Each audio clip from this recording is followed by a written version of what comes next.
I once swore I'd protect Chloe Davis for the rest of my life, to be her faithful knight. When she was dating someone, I ran interference.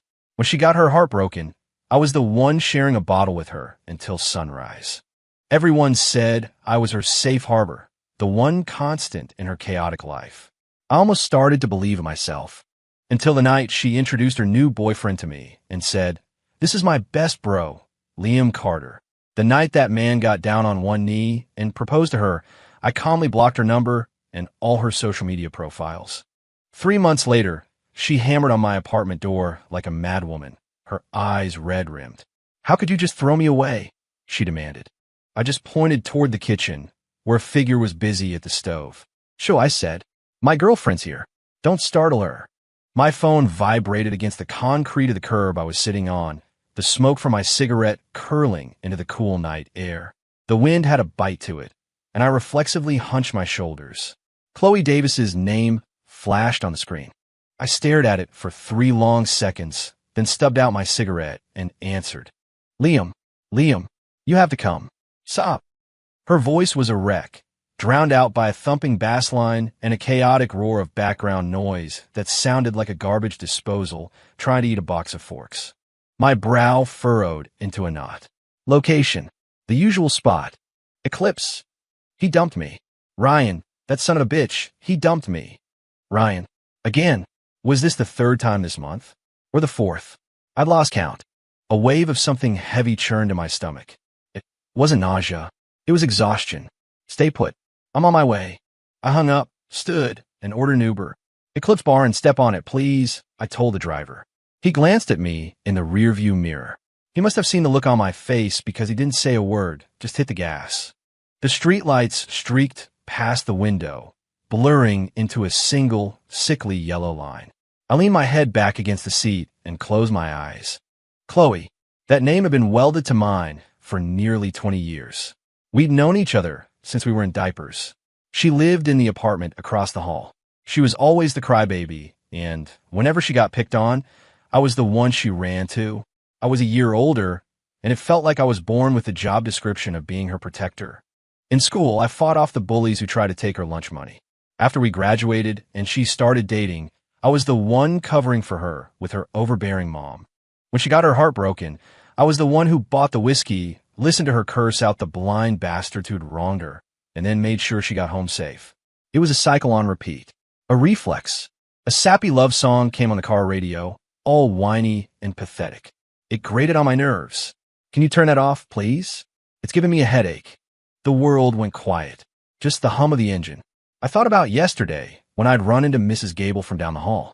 She grabbed my arm, all smiles. "Liam, honey," she'd said, "that Chloe is a handful. You're the only one who can manage her. So when are you two tying the knot? I'm waiting for my invitation." I just smiled and said nothing. Everyone thought Liam Carter was Chloe Davis's backup plan, her fallback, her safe harbor. Sometimes, hell, I was almost hypnotized by the idea myself. 20 years. I wasn't her boyfriend, but I did more work than any boyfriend she'd ever had. The car stopped. "Here we are. I'll rate you 5 stars in the app." I paid through my phone and pushed the door open. Under the obnoxious, flashing neon sign of Eclipse, Chloe was crouched on the sidewalk, her head buried in her knees, her shoulders shaking. She was wearing a tiny skirt that was no match for the weather. I walked over, my shadow falling over her. She looked up. Her makeup was a disaster, streaked down her face like war paint. Her eyes were swollen shut. The moment she saw me, her face crumpled and she let out a gut-wrenching sob. She launched herself at me, burying her face in my chest. The stench of booze and cheap perfume hit me like a physical blow. "Liam, how could he do this to me? I loved him so much." My arm stayed stiff at my sides. I didn't pat her back like I usually did. "Let's just get you home." I tried to peel her off me, but she clung on for dear life. "No, I don't want to go home. Liam, you're the only one who's ever been good to me. You never leave me, right?" She tilted her head back, snot and tears glistening on her face, her eyes unfocused. The streetlight cast a pale, ghostly glow on her skin. I looked at that face, a face I'd seen for 2 decades, and for the first time, I felt nothing. A dead calm. "Right," I heard myself say, my voice terrifyingly flat. "I'd never leave you. that seemed to satisfy her. She burrowed back into my chest, nuzzling against my jacket. I knew it. Liam's the best. I supported her weight and walked us toward the street to get another Uber. A black Audi A4 pulled up in front of us and honked lightly. The window rolled down to reveal a man's face, handsome in a clean-cut way, with gold-rimmed glasses. He looked at me, then at Chloe hanging off me, and his brow twitched. "Chloe, what are you doing out here? And this is—" Chloe lifted her head from my chest, squinted for a few seconds, and then a sloppy grin spread across her face. She straightened up, running a hand through her messy hair. "Oh, Dr. Evans. Hiccup. This is my buddy, Liam." She patted my arm, her tone tinged with a weird sort of pride, as if she were showing off a loyal pet. "My ride or die. The guy who's there in a flash, no matter what." I felt the blood in my veins turn to ice. "Buddy, ride or die." Dr. Evans gave me a polite, clinical nod, his smile not quite reaching his eyes. There was a hint of judgment there. "Nice to meet you. I can give Chloe a ride home. It's on my way." Chloe waved a dismissive hand. No, Liam's got it. He came all the way out here just for me." As she spoke, she leaned back against me, muttering, "My knight in shining armor." Dr. Evans didn't press the issue. He gave me one last, complicated look before rolling up his window and driving away. I stood there, the wind hitting the back of my neck, colder than before. Knight. To hell with being a knight. I finally managed to wrestle Chloe into an Uber. She passed out against my shoulder, drooling on my jacket. When we got to her building, I half-carried, half-dragged her upstairs, fished the keys out of her purse, and let us in. The apartment was dark. Her parents were clearly asleep. I deposited her on her bed, took off her shoes, and pulled the comforter over her. The motions were so practiced, so familiar, it felt like my own home. After I was done, I stood by the bed, looking down at her. She was sleeping like the dead. The warm glow of her bedside lamp softened her features. She was quiet when she slept, at least. I remembered when we were kids, she'd be the same way, play until she collapsed, and I'd be the one sitting guard. I'd been on guard for 20 years. I leaned down to take the phone clutched in her hand, so she wouldn't roll over on in the night. She mumbled something in her sleep. "Ryan, don't go." My hand froze midair. Then, slowly, I straightened up. Something deep inside my chest, something I didn't even know was there, quietly cracked. It made no sound, but I felt the fracture spread through me. I turned, closed her bedroom door behind me, and left. Downstairs, outside the building, the wind felt like a razor against my face. I didn't go home. I just walked aimlessly through the empty streets. My mind was blank, yet overflowing. Buddy, Knight, there in a flash. The look in Dr. Evans's eyes. The pride in Chloe's voice. The name of that bastard, Ryan. My legs finally got tired. I found a 24-hour 7-Eleven, bought a pack of cigarettes and a bottle of water, and sat on a plastic chair by the window, staring out at the deserted street. My phone screen lit up, then went dark. Lit up, then went dark. No new messages. Chloe would probably sleep until noon, then send me a text. "Thanks for last night, Liam. You're the best." Followed by a cutesy emoji. Same as always. I picked up my phone, opened my messaging app, and found my chat with her. The last entry was the missed call from earlier. I scrolled up. "Liam, I think he broke up with me again. Come keep me company." "Liam, if my mom asks, just tell her we were at the movies together." "Liam, I forgot my wallet. Can you Venmo me?" "Liam, Liam." The entire screen was my name, like I was some kind of idiot. My finger hovered over the screen. Then I tapped her profile. The same smiling, carefree face I'd seen a million times. My thumb moved to the block option. A prompt appeared. "You will no longer receive messages from this contact." I pressed it. Block. Confirm. The chat history vanished. Next, my contacts. I found Chloe Davis. Delete. Confirm. Done. I tossed the phone onto the table with a clatter. The clerk glanced up from his magazine. I twisted the cap off my water and chugged half the bottle. The cold liquid shocked my system. I didn't feel the relief I expected. I didn't feel regret, either. Just empty. Like I'd finally ripped off a 20-pound weight that had been chained to me for 2 decades. The lightness was unfamiliar. I checked the time. 3:30 a.m. The sky will be getting light soon. I stood up, threw the empty bottle in the trash, and walked out of the 7-Eleven. Time to go home. Life went on. Work, eat, sleep. Without the constant explosions of texts and frantic calls from Chloe, I suddenly had an abundance of time. So much that it felt strange. For the first few days, my hand would twitch toward my phone, convinced it was broken. How could it be so quiet? Then I'd remember. It wasn't broken. I just unplugged the main source of the noise. That weekend, my mom called. Liam, honey, are you coming over for dinner this weekend? What about Chloe? You two should come together. I'm making my pot roast. I walked out onto the balcony with my phone. Can't, Mom. Working this weekend. And she's probably busy. Oh, working late again? You need to take care of yourself. By the way, are you and Chloe fighting? I ran into her mother yesterday, and she said Chloe's been in a funk. Did that Ryan kid upset her again? You should talk to her. Mom, I cut in. Chloe and I are just friends. It's not my place to get involved in her drama anymore. The line was silent for a few seconds. All right, it's your life. Just remember to eat a real meal. I hung up and lit a cigarette. Just friends. I'd said out loud. It wasn't as hard as I thought it would be. Another week passed. I was heading home from work and saw a familiar figure at the entrance to my apartment complex. Chloe. She was standing there, kicking at a loose piece of gravel. It looked like she'd been waiting for a while. I hesitated, thinking about turning around, but she'd already spotted me. She marched right over and blocked my path. Liam, what the hell is your problem? Her eyes were wide, a mixture of anger and, was that hurt? My text won't go through. Your number is disconnected. Did you block me? I just looked at her, saying nothing. The evening sun was in my eyes, and I squinted. She looked like she'd lost some weight. Say something, Liam. Why would you block me?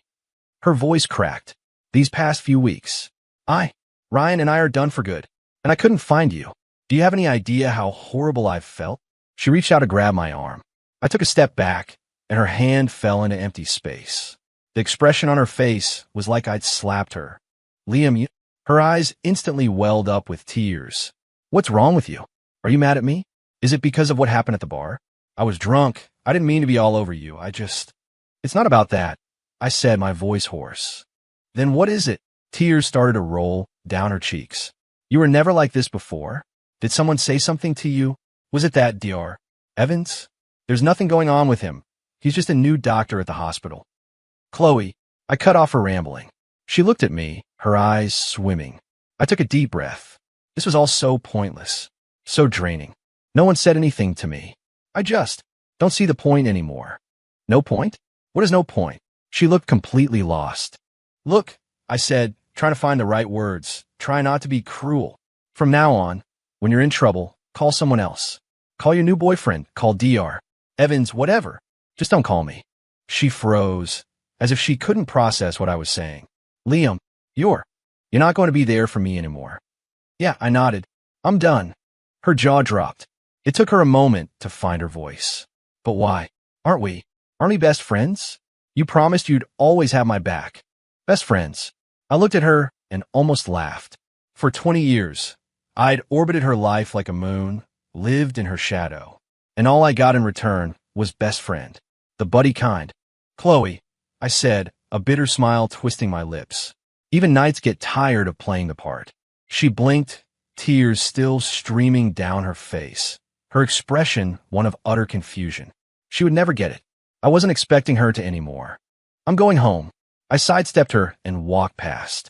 Liam, she yelled after me, her voice breaking on a sob. Are you really throwing me away? I didn't turn around. The elevator doors slid shut, cutting off the sound of her voice. The world was finally quiet. In the first month after blocking Chloe, I got past the initial weirdness. I started to enjoy a life free of interruptions. On weekends, I could sleep in until noon without worrying about a sudden call to go shopping with her. At night, I could actually play video games without having to be on standby for an emotional support call. It was nice, though sometimes the apartment felt a little too big, a little too quiet. The second month, a huge new project landed at work. I was made team lead, and I was buried. Working late became the norm, which was fine. Being busy left no room to think about anything else. One night, I was at the office until past 10. My stomach was growling, so I decided to head down to the 24-hour convenience store in our building's lobby for a sandwich. The elevator reached the ground floor, and the doors opened. I was looking down at my phone and almost walked straight into someone. Sorry, I mumbled, then looked up and froze. It was Chloe. She'd lost more weight. The trench coat she was wearing seemed to swallow her. Her face was pale, and she had dark circles under her eyes. What was she doing here? She stiffened when she saw me, her fingers tightening around the strap of her purse. Liam. I gave a curt nod, my version of a greeting, and tried to walk past her. Wait, she called out. I stopped, but didn't turn around. I was just in the neighborhood, meeting a friend, she said, her voice sounding strained. Okay. I continued toward the store. She fell in a step beside me. You're just getting off work? Yeah. Have you eaten? About to. An awkward silence fell between us, filled only by the echo of our footsteps in a cavernous lobby. The fluorescent lights of the convenience store were blinding. I pushed open the door, went straight to the refrigerated section, and grabbed a turkey sandwich and a carton of milk. I walked to the counter to pay. Chloe stood just inside the entrance, watching me. I paid, ripped open the sandwich wrapper, and took a huge bite. I was starving. She slowly walked over and stood across from me. Liam, can we talk? I chewed my sandwich, saying nothing. I know, I was awful before. She started, her voice low and thick with unshed tears. I always dumped my problems on you. I took you for granted. I've been thinking a lot, and I was wrong. I was so wrong. I washed the dry sandwich down with a gulp of milk. I shouldn't have used you as my emotional dumping ground. I shouldn't have called you for every little thing. I'll change, okay? I promise. She looked up at me, her eyes red. Can we just go back to how things were? How things were. I looked at her, and the food in my mouth turned to cardboard. We can't go back, Chloe. Her face went even paler. Why not? Is it because I called you my buddy? I'll never say it again. You're not my buddy, you're the most important person in my life. The most important person. I sighed. It has nothing to do with that. Then what is it? She was getting agitated. Liam, just tell me what I have to do. Whatever it is, I'll do it. Just please, don't ignore me. She reached for my hand. I pulled away. Her hand hung in the air, trembling slightly. Liam, without you, my life has been awful. Ryan left me, and now you've left me.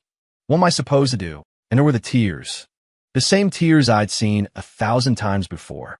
But this time, they didn't stir a single thing inside me. If anything, they just annoyed me. You were alive before you met me, weren't you?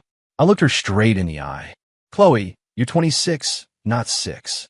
The world keeps spinning, no matter who gets off. She looked like my words had physically struck her. Liam, how can you be so cold? Cold. Maybe. When your heart freezes over, there's not much warmth left to give. I finished the last of my milk and tossed the empty carton into the trash. I'm done eating. I'm going back up. You should get home. I walked around her and headed back toward the main building. Liam, she cried out from behind me, her voice filled with desperation. Did you find someone else? My footsteps faltered for a second. Found someone else. Where'd Joe? For 26 years, had I ever even looked at anyone else? But she would never understand that. I didn't answer. I just kept walking. The elevator doors closed, and her shrinking figure disappeared from view. I leaned against the cool metal wall, watching the floor numbers climb. I was tired. So damn tired. 5. The project finally wrapped, and my boss gave me a week off. I didn't go anywhere. I just stayed home and decompressed. Slept, played video games, ordered takeout. It was a bit pathetic, but it was peaceful. On the last day of my break, I went downstairs to take out the trash and decided to hit the grocery store. At the entrance to the complex, I saw that black Audi A4 again. Dr. Evans got out of the car, holding a fruit basket. He saw me, paused, and then walked over with a polite smile. Mr. Carter, fancy seeing you here. I nodded. Dr. Evans. His eyes flicked from the trash bag in my hand to my wrinkled sweatpants, and his smile tightened. You live here? Yeah. I'm here to see Chloe. He held up the basket. She's been out sick for a few days, so I thought I'd check in on her. Sick? My face remained impassive. I see. Dr. Evans watched me, as if trying to read something in my expression. He was disappointed. Well, I'll be heading in, he said. Okay. I walked toward the supermarket, my empty trash bag swinging at my side. I felt nothing. She was sick, and a concerned colleague who was obviously interested in her was there to visit. Good for her. It had nothing to do with me. On my way back from the store, loaded down with groceries, I saw that the Audi was still there. Dr. Evans was leaning against it, smoking, a frown on his face. When he saw me, he stubbed out his cigarette and strode over. "Mr. Carter, can we talk for a minute?" I stopped. "What about?" He pushed his glasses up his nose, his tone a mix of scrutiny and irritation. "What, exactly, is your relationship with Chloe?" I had a laugh. He was the second person to ask me that. "Didn't she tell you?" "She said you're good friends, but that her mood lately is because you two had a falling out," he said, his eyes fixed on me. "Mr. Carter, if you're just a friend, don't you think you're overstepping? Or is it something else? Are you in love with her? And this is some kind of twisted revenge." Revenge. I looked at this guy, playing the part of the White Knight, and found it amusing. "Dr. Evans, in what capacity are you asking me this?" "As her boyfriend." His expression faltered. "I'm pursuing her." "Ah, well, good luck with that." I readjusted my grip on the grocery bags. "I have no feelings for her. Not then, not now, not ever. You can pursue her all you want. You don't need to report your progress to me." I started to walk past him toward my building. "Liam," he called after me, his voice sharp with anger. "Do you have any idea how much damage this hot and cold routine of yours does? If you don't like her, why were you so good to her before? You let her get used to you, depend on you, and now you just cut her off. Are you just playing games with her?" I didn't break my stride. Playing games. I played the game for 20 years and played myself into a corner. Now I was done playing. Was that a crime? The elevator arrived. I stepped inside and pressed my floor. The door slid shut, closing on Dr. Evans's angry, self-righteous face. Back in my apartment, I put everything away, cracked open a beer, and sat on the couch. The sky outside was turning a deep purple. My phone rang. An unknown number. I hesitated, then answered. "Hello." It was Chloe's voice, thick and nasal, like she'd been crying. "Liam, did Dr. Evans talk to you? Did he say something? Don't listen to him. There's nothing going on between us." I cut her off. "Are you feeling better?" She paused, clearly not expecting the question. "Much better." "Good. That's good. Liam, Chloe," I said, my voice calm and steady. "Don't call me from new numbers. I'll just block them. It's pointless." The other end of the line went silent. I could hear her shaky breaths. After a long moment, she asked, her voice trembling, "Liam, do you really hate me this much?" "Hate? Not really. It wasn't hate. It was nothing. Like an old shirt you finally throw out. You don't wear it anymore, but you don't hate the shirt." "I don't hate you," I said. "I just don't want anything to do with you anymore." With that, I hung up, and I dragged the new number into my block list. The world, at last, was completely and utterly silent. 6, the break ended, and I went back to work. Life fell back into its rhythm. Calm. Predictable. Every now and then, I'd hear bits and pieces about Chloe from my mom or the neighborhood gossips. That she and Dr. Evans seemed to be getting close. That she transferred to a less demanding department at work. That she seemed more mature than before. It all went in one ear and out the other. Her life, good or bad, was no longer my concern. One night after work, my colleagues and I went out for hot pot. We stayed out late, and by the time we left, it was almost 11. We all split up to get Ubers home. I was standing on the corner waiting for my ride, the night air crisp and cool. A car pulled up, and the passenger window rolled down. A vaguely familiar face smiled out at me. A woman with shoulder-length hair and bright eyes. "Liam Carter, do you remember me?" "Sarah. We were in the photography club together in college." It took me a second, but then it clicked. She was a year below me, a really cheerful girl who I think saved me a seat in the darkroom once. "Sarah. Wow. Long time no see." "I know, right?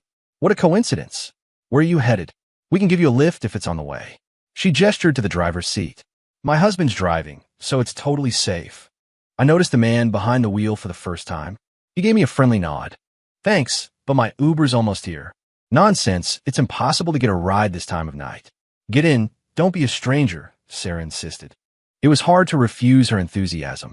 I thanked them and got in the back. I gave them my address. Sarah turned around in her seat to chat. "I thought that was you at the restaurant, but I wasn't sure. You haven't changed a bit. Still handsome as ever." I chuckled. "Just older. Please. Hey, whatever happened with you? And what was her name, Chloe? You two were inseparable back then." We all thought you were a sure thing. Chloe again. I stared out the window. Nothing happened. We're just friends. Sarah let out a soft, "Oh," sensing I didn't want to talk about it, and smoothly changed the subject. We caught up on work and life. She was married with a 1-year-old, and she radiated a quiet happiness. As we neared my building, she said, "You know, Liam, you had seriously high standards back then. A girl as gorgeous as Chloe was chasing you, and you never even blinked." I blinked now. She never chased me. What? No way, Sarah said, surprised. She was always bringing you drinks, asking you to eat with her, sticking to you like glue at every club event. We all thought she was head over heels for you. I was silent. So that's how it looked to everyone else. And all this time, I thought I was the one standing guard over her. I guess she was just used to hanging out with me. I finally said. The car stopped. "We're here," Sarah's husband announced. "Thanks for the ride." I opened the door. Sarah leaned out. "Hey, Liam, a bunch of us from the club are getting together next weekend. You should come. A lot of old faces will be there." I hesitated. "Come on," she urged. "How long have you been single? Get out and live a little. You might even meet someone." That made me smile. "All right, if I have time, I'll be there. It's a date. I'll text you the details." The car pulled away. I stood there for a moment, watching the tail lights disappear. A strange feeling settled in my chest. So, from the outside, my relationship with Chloe looked completely different. Was I just that clueless? Or was she so used to my devotion that she never considered anything else? It didn't matter anymore. I turned and walked into my building. I went to the reunion that weekend. I saw a lot of old classmates. It was a little awkward at first, but after a couple of beers, everyone loosened up. We laughed about stupid things we did in college. Sarah pulled me aside and introduced me to someone. "This is my best friend, Grace. She's a designer and single." The woman, Grace, smiled at me. It was an easy, open smile. She was pretty in a subtle way, with a calm, confident air about her. Liam. The group started hooting, insisting we do a shot together. The atmosphere was light and fun. I hadn't done something like this in a long time. It felt good. When the party wound down, we all exchanged numbers and followed each other on Instagram. Grace happened to be driving in my direction, so Sarah playfully insisted she give me a ride. In the car, we made small talk. She wasn't overly chatty, but she had a way of making the conversation comfortable. When we got to my building, I got out. "Thanks for the ride. Drive safe." She smiled. "No problem. We should grab dinner sometime." "I'd like that." I watched her car drive off, then headed inside. My phone buzzed. A text from Grace. "Text me when you're inside." I replied, "Home safe. Thanks again." I put my phone down and went to take a shower. The hot water felt incredible. It felt like I hadn't been this relaxed in years. Maybe it was time for a new chapter. When I got out, there was another text. This one from Sarah. "Sue, Grace is great, right? She just texted me and said she thought you were really nice." I smiled as I dried my hair and typed back.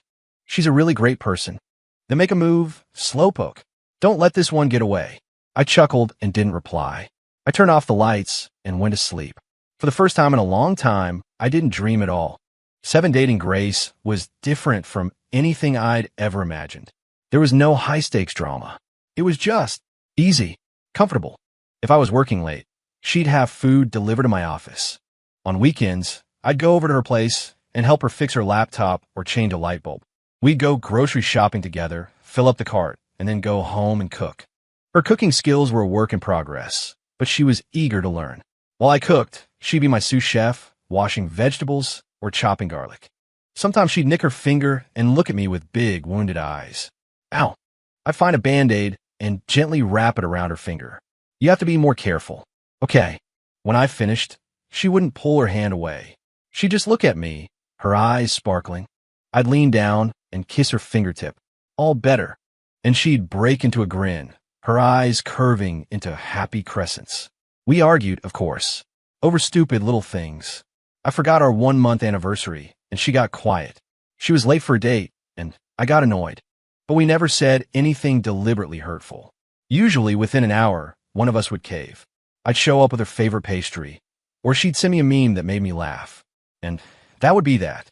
One evening, after one such argument had been resolved, we went to see a movie. As the credits rolled and the lights came up, she leaned over and whispered in my ear, "Liam, Let's move in together. I froze for a second and turned to look at her. Her cheeks were slightly flushed, but her gaze was steady and serious. My lease is up next month, and you have that spare bedroom. We could save on rent. I knew it wasn't just about the rent. A warmth spread through my chest, grounding me. Are you sure? I asked. She nodded. I want to wake up next to you every morning. I looked into her clear, honest eyes. Okay, I said. She beamed and squeezed my arm tightly. It had started to rain when we left the theater. We didn't have an umbrella. She took off her jacket and held it over both our heads. Run for it. We laughed, sprinting through the drizzle toward the parking garage. The rain soaked our hair and clothes, but I felt warm all over. With her, even a rainy day felt perfect. Grace moved in on a Saturday. She didn't have much stuff. One big suitcase and a few boxes. I helped her unpack. She hung her clothes in the closet next to mine. She arranged her skincare products on the bathroom counter next to my razor. My small, quiet apartment was suddenly filled with her presence. When we finished, we collapsed onto the couch, exhausted. She leaned against me, looking around the room. This feels like home. I wrapped my arm around her shoulder. Yeah. That night, we cooked our first meal in our new home. Just a few simple dishes. We opened a bottle of red wine. To our new place, she said, clinking her glass against mine. To us, I replied. After dinner, she insisted on doing the dishes. I stood in the doorway of the kitchen, just watching her. She had an apron on and was humming to herself over the sound of the running water. It was so peaceful. So this is what it was like building a life with someone. 9, the doorbell rang. It was loud, insistent, and jarring. Who could that be this late? Grace asked, getting up to answer it. I grabbed her arm. I'll get it. A sick feeling started to pool in my stomach. I walked to the door and looked through the peephole. Under the harsh fluorescent light of the hallway stood Chloe. Her hair was a mess, her eyes were red and puffy, and her face was stained with tears. She was wearing a thin sweater, shivering in the early winter cold. She was mashing the doorbell button over and over with a desperate, frantic energy. My jaw tightened. How did she find me? I'd blocked her everywhere and had been actively avoiding all our old haunts. Who is it? Grace asked from behind me. I took a deep breath and opened the door. I couldn't hide forever. The second the door opened, Chloe's tear-filled eyes locked onto mine. She looked like a drowning person who'd just spotted a life raft. Liam, she started to stumble forward to throw herself at me, but then her gaze drifted past my shoulder and landed on Grace. She froze. The expression on her face shifted from desperation to shock, then to an agonizing, profound disbelief. Grace saw her too.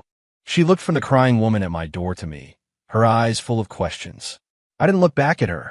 I kept my eyes fixed on Chloe, my voice hard. What do you want? Chloe didn't seem to hear me. Her eyes were glued to Grace, then darted back to me, her lips trembling. Who is she? My girlfriend, I said. Girl. Friend? She repeated the word as if it were in a foreign language. You have a girlfriend. I do. She staggered back, grabbing the doorframe to keep from falling. A fresh wave of tears flooded her eyes. Liam, how could you have a girlfriend? How could you just throw me away? Her voice was a choked sob, full of accusation and wounded pride, as if I'd committed some unforgivable crime against her.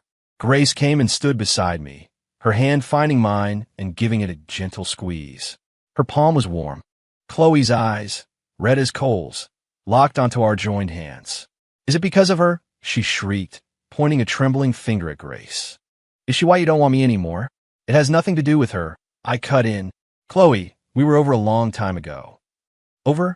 What was over? She screamed, her voice hysterical. There was no us to be over. Liam, look at me. Look at me. She lunged forward, trying to grab my arm. I pulled back. Grace took half a step forward, placing herself between us. She was smaller than Chloe, but she didn't back down. Miss, please, you need to calm down, Grace said, her voice even. Let's just talk about this rationally. Chloe glared at her as if seeing her for the first time, her gaze like a physical blow. This is between him and me. It has nothing to do with you. She's my girlfriend now. Her business is my business, I said, pulling Grace back behind me slightly. I looked Chloe straight in the eye. Whatever you have to say it to me. Chloe looked from me to Grace, tears streaming down her face. Liam, I am sorry. I know I was wrong. I won't be selfish anymore. I won't bother you. I'll change. I'll change everything. Just please, don't leave me, okay? She was crying so hard she could barely breathe, looking like a lost, abandoned child. The old me would have caved.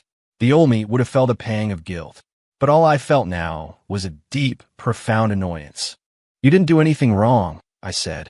I just don't need it anymore. She shook her head violently. No, you do. You need me. You promised you'd always take care of me. You promised. That was a long time ago, I said. People change, Chloe. I don't believe you, she shrieked. You're lying. You're just trying to punish me. For being with Ryan, for calling you my buddy, right? He's gone. I'll never see anyone else again. We can go back, okay? Back to how it was. We can't go back, I said, my voice leaving no room for argument.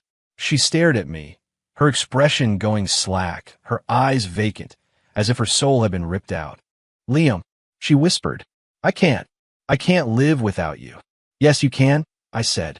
The world keeps spinning, no matter who gets off.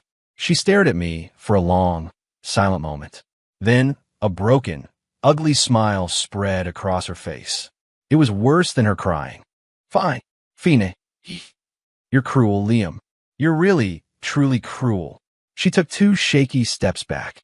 She gave me one last look, an undecipherable mix of hatred, resentment, betrayal, and utter despair. Then she turned and ran, stumbling into the waiting elevator. The door slid shut. The hallway was quiet again. It was just me and Grace, and the faint, cloying scent of Chloe's perfume lingering in the air. Then I closed the door and bolted it. When I turned around, Grace was watching me, her expression calm but searching. Are you okay? She asked. I'm fine, I said, shaking my head. I'm sorry you had to see that. Was that her? Your childhood friend? Yeah. Grace didn't press for more details. She just walked over, wrapped her arms around my waist, and rested her head against my chest. She seemed really heartbroken. I didn't say anything. I just held her, my mind a jumble. Chloe's final, haunted look was burned into my memory. I knew she was hurting, but this was the path she'd chosen, and I had chosen mine. There was no going back. Liam, Grace said, tilting her head up to look at me. Do you still have feelings for her? I met her gaze. Her eyes were clear, but I could see a flicker of insecurity in their depths. I shook my head. No, not even a little bit. Not even a little bit. She studied my face for a few seconds, as if trying to gauge my honesty. Then, she smiled and settled back against my chest. Good. We stood there like that for a while, the only sound the mindless chatter from the TV. Do you think she'll do something? Stupid. Grace asked suddenly. My body tensed. I don't know. Chloe was prone to emotional extremes. When she and some guy in college broke up, she'd made a half-hearted attempt with a razor and some sleeping pills. Both times, I was the one who found her and got her to the hospital. But this time, should you maybe call one of her friends? Or her parents? Grace suggested softly. I thought about it, then pulled out my phone. I scrolled through my contacts until I found a number I hadn't called in years. One of Chloe's best friends. I dialed. She picked up after a few rings. Hello, Liam? Is hell freezing over? Why are you calling me? She asked, shocked. Megan, is Chloe with you? No, I haven't seen her in a few days. Why? What's wrong? She just showed up at my place. She was really upset. I'm worried she might do something. Oh, what now? Did she and DR Evans have a fight? DR Evans? I paused. She and DR Evans are? Yeah, they've been dating for a while now, haven't they? I heard they're about to meet the parents. Oh, never mind then. If you hear from her, just keep an eye on her. Will do. Hey, wait, are you too? I hung up before she could finish. So, she was dating DR Evans. Then what the hell was that whole performance about? Was she just upset that I moved on? That her loyal safety net had finally been removed? Pathetic. What is it? Grace asked. It's nothing, I said, tossing my phone onto the couch. She's fine. She's with someone else. She's not going to do anything. Grace nodded slowly, but I could tell the mood in the room had shifted. The peace was gone. 11, I knew what she was thinking. She was worried. Worried that I was still hung up on Chloe. Worried that one day I'd go running back. I tried to be better, to reassure her. I came home from work earlier. We planned a weekend trip to a little town upstate. I bought her a necklace she'd been admiring. but her smile didn't always reach her eyes anymore. One night, we went to see a romance movie. The ending was cliché. The hero and heroine overcome a mountain of obstacles to finally be together. Grace cried. After the movie, as we were walking out, her eyes were still red. I handed her a tissue. She dabbed at her eyes and said suddenly, "Liam, do you ever feel like we're too easy? Is easy a bad thing?" I asked. "No, but it feels like something's missing." She stared at the distant city lights. "There's no grand passion, no epic struggle. It's just comfortable, like lukewarm water." I was quiet for a moment. "Do you want an epic struggle?" She shook her head, then nodded. "I don't know. I just wonder sometimes, if I were ever in real trouble, like in the movies, would you fight for me like that? Would you be my hero?" "I would," I said without hesitation. She turned to look at me. "Really? Really?" She smiled and leaned her head on my shoulder. "Okay, good." 12 We went to a friend's wedding. It was a beautiful outdoor ceremony on a sprawling lawn. During the bouquet toss, the bride made a point of throwing it directly at Grace. She caught it out of sheer reflex, then blushed furiously as everyone cheered. I looked at her, her face glowing in the afternoon sun, and felt something shift inside me. Maybe it was time. On the drive home, Grace was in high spirits, clutching the bouquet. "You know what they say," she said playfully. "Whoever catches the bouquet is the next one to get married." "I've heard that," I said. We were stopped at a red light a few blocks from our apartment. Grace pointed to a new bakery on the corner. "Ooh, I've heard their tiramisu is amazing. Can we stop?" "Sure." The light turned green. I put on my turn signal and started to make a right. Suddenly, an electric scooter shot out of the bike lane, blowing through the red light, heading straight for us. "Liam, look out!" Grace screamed. I yanked the wheel hard to the left and slammed on the brakes. The screech of tires filled the air.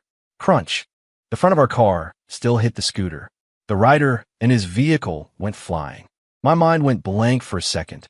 My first, immediate instinct was to look at Grace. "Are you okay?" Her face was as white as a sheet. She had her hand pressed to her chest, her whole body trembling. I'm okay. Are you okay?" "I'm fine." I unbuckled my seatbelt and got out. The rider was a middle-aged man, groaning on the asphalt. He seemed more scraped up than seriously injured. A crowd started to gather. I pulled out my phone, dialed 911, then called the police. After making the calls, I realized my palms were slick with sweat. I looked back at my car. The right headlight was shattered and the bumper was dented. But we were okay. That's what mattered. Grace got out and rushed to my side, grabbing my arm. Her hand was shaking. "It's okay," I said, patting her hand. "We're okay." The ambulance and police arrived quickly. They took statements, assigned fault. The scooter rider was 100% at fault, but he didn't have insurance or money to pay for the damages. It was dark by the time we finished. The car was towed to a body shop, and we got a cab home. Grace was silent the whole ride, just leaning heavily against me.